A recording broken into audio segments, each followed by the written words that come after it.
YouTube, I'm back with more Total War Rome 2 online action. This is yet again another 2v2 that was played with, I played on Jonasnee's team, so I'm Nervii, he's Pontus, Archduke of Prussia is Carthage, and Agony Prussian Prince is Carthage. So it's Carthage versus Nervii and Pontus. And you can see the armies here. I'm thinking this is the army, yeah, this is the army of Archduke. He's brought a couple of Sacred Band hoplites, which I would highly recommend against right now. So Sacred Band hoplites are cool, but they're very expensive, and they're really not good against anything except for cavalry. And, I mean, they are good against cav, but I mean, who's going to charge cav in this Sacred Band infantry? They're not. And the cav can just pull away from you. So, they're not like a Naginata unit or a Yar unit from Shogun 2, like, so if Cav charges into the front of them, it's an instant death blow to that Cav unit. So hoplites don't work that way. They can take down Cav, but it needs to be in a prolonged melee. They can repel a Cav charge, don't get me wrong, but they're not going to get a ton of kills on that cavalry during the repel.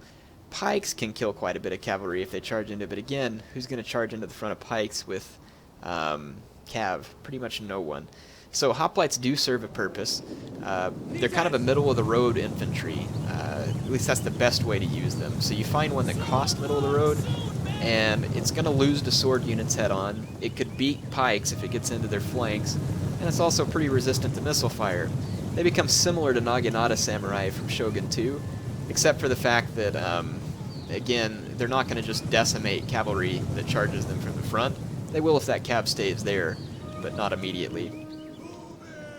So they're kind of a middle-of-the-road unit. And so if you bring an expensive hoplite unit, you have to ask yourself, how is it going to pay for itself? Is someone really going to run that much cav into it? So see, like right here, here's a Sacred Band, which again, cool unit, good stats. I mean, really pretty strong stats for a hoplite unit. But is it worth almost 1,300 talents? Are you going to be able to kill 1,300 talents worth of units with it? That's a tough question, and the answer is probably no. So let's go through the armies. Jonas has brought pretty much all cav and skirmishers with a couple of chariots. I've brought 4 mighty horse, which is a very good melee horse. Very, very cost effective. I think they're like 700 talents. They have no bonus versus cav or no bonus versus infantry, but they have very solid stats. And they will last in any fight for quite a while. You don't want to take them head on into cav like this noble cav, but they'll do very, very well against this Carthaginian cav. And then I've brought a huge army full of swords, mostly these fierce swords, which are a fairly cost-effective sword unit, though they do have low armor, so you got to keep them clear of skirmishers. And they're not the highest morale units either, so you want to keep them out of situations in which they can be frightened. Check out this Sacred Band here, very expensive unit. Jonasnee gets these chariots into the side of it, and this is the kind of fight in which chariots are going to do well. The kind of fight where they can keep moving, but be brushing against you. Look at all these Sacred Band that got killed there. Down to 27 men, so Jonasnee's chariots just paid for themselves in one charge by taking out an extremely expensive unit, and then they're going to get finished off with missile fire. And then here comes Jonasnee's chariots again, coming into the back of these pikes. I'm pretty sure these are the pikes of Archduke, and you can't charge pikes from the front with these chariots, but you can most certainly charge them from behind, and then try and get them out. Now chariots, you can see, do get caught up more, but they're still quite strong if used right. We haven't quite gotten into a cav fight back here. I had some light cav that I had hidden in the woods, and I was trying to sneak it in behind Prussian Prince to get a hold of his skirmishers. So we'll see how that goes. Prussian Prince is a very observant player, though, and he sees it. He's got his African pikeman. I was off microing somewhere else. I just want to see what I was able to do, which is pretty much nothing. He intercepted me with elephants, though I did manage to get into his Balearic slingers.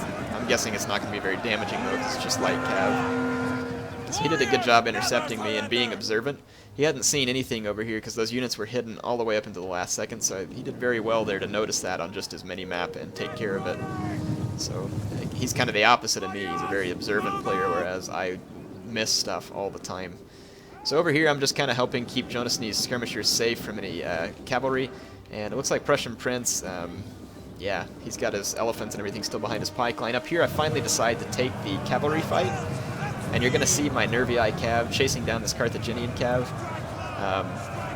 Head-on, the Nervii cav in this case is better. Mighty Horse is better than Carthaginian cav. Carthaginian cav is more suited to help taking out light infantry units or medium infantry units. It's not really suited for a cav engagement. Noble Horse is better suited for that. Carthaginian cav can definitely support a cav engagement, but it's not going to be its forte. So we chased off the Carthaginian cav, and basically we're just working on outflanking the Carthaginian pikes. Prussian Prince is doing his best to keep a line pointed towards their swords, and I'm just using my swords to keep him turning. And then right here you can see that the Pontic Noble Blood cav has managed to rout some Carthaginian Noble cav. I don't know how they managed that, but they did great. They're doing good here too. So if you don't get a charge with these Noble cav, they're going to do very badly against a unit like Noble Blood cav. Right here, looks like we had a Pontic Royal cav that got beaten down by these African war elephants and a couple of Carthaginian or African war elephants. So yeah, there's 2 units of elephants around there. And at this point, I'm taking some fire from the Carthaginian troops, and I'm gonna keep my cav moving. I saw another opportunity to get some of Prussian Prince's skirmishers over here while they were unguarded. He does have cavalry and elephants chasing me, so I'm gonna have to be careful because I don't want to lose my cav too early. But for me to take out these skirmishers is pretty much going to hand us the game because Jonas has a ton of his own, and so I can continue to maneuver and flank the Carthaginian pikes while Jonas's skirmishers get free shots unopposed. So here's my Mighty Horse chasing down these... is that a Cretan Archer? Yeah, Mercenary Cretan Archer. That one's probably not Prussian Prince's unit then. I don't think he brought Cretan Archers. This Carthaginian cav getting charged by Pontic Royal cav. That's a no contest there. And some Noble Blood cav going after this regrouped Noble cav there. But yeah, we managed to get quite a few of the Carthaginian skirmishers. And then I was looking for opportunities like this the whole game. These Carthaginian pikes got singled out of formation. And as soon as they got singled out, I surrounded them with several different sword units and attacked from every direction. And in this case, my fierce swords will absolutely wreck these guys. No question.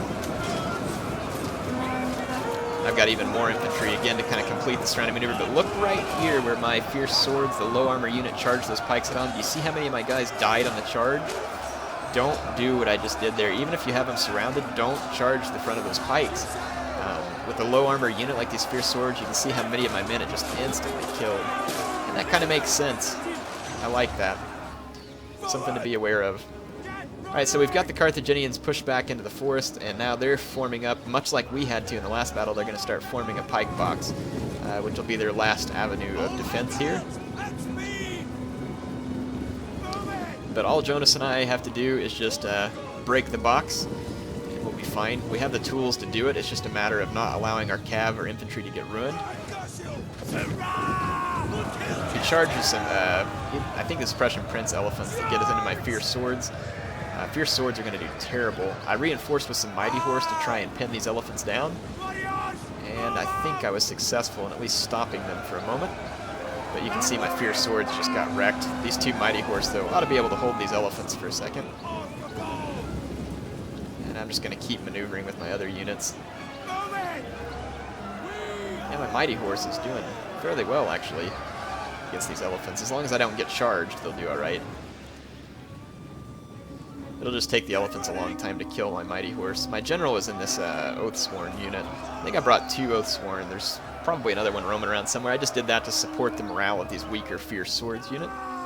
Yeah, check it out. My Mighty Horse fighting it out with these African elephants. Now, these guys had gotten a little beat up previously, so in any case, don't think that you can just take melee cav into elephants and win. Here's the overhead. Like I said, we're the yellow, and you can see us surrounding the guys in red, and you can still see all those bow and arrow symbols there indicating all of the skirmishers that Jonas has. And these elephants over here, we managed to focus fire with skirmishers. I called that out. Jonas was already firing at them though, so we were good. And this is going to be a last major tool for the Carthaginians taken away. So without those elephants, they're going to be in rough shape. I have my javelins firing this way, my Celtic skirmishers, and then Jonas had his eastern slingers going at him. I do believe we kill these elephants to the last man.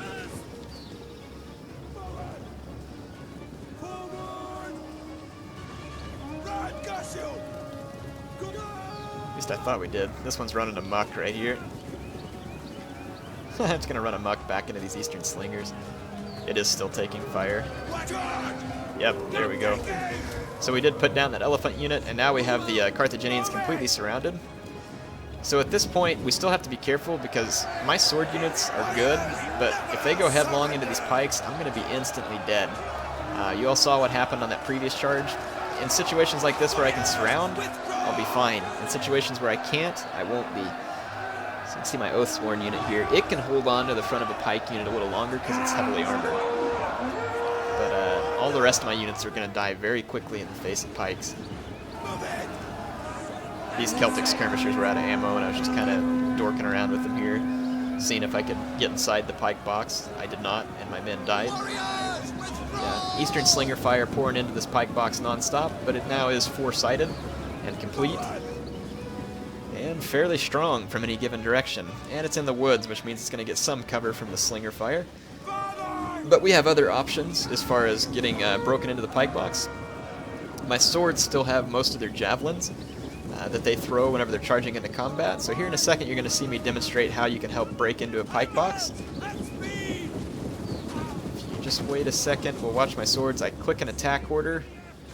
Any moment now, I think, here. I'll just keep an eye on it and see what it does. I have all my swords and some cav kind of sitting up here.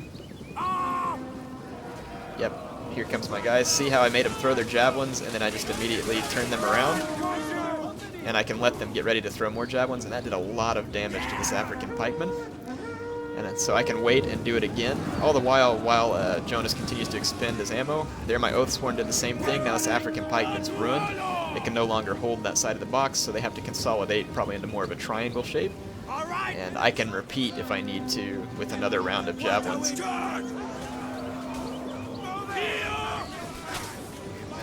So I think right here I decided to just go ahead and charge. Let's watch this. Look at those pikes. Just dead stop that charge. And my guys just start getting cut down at an alarming rate. Look at the kills on that African pikeman.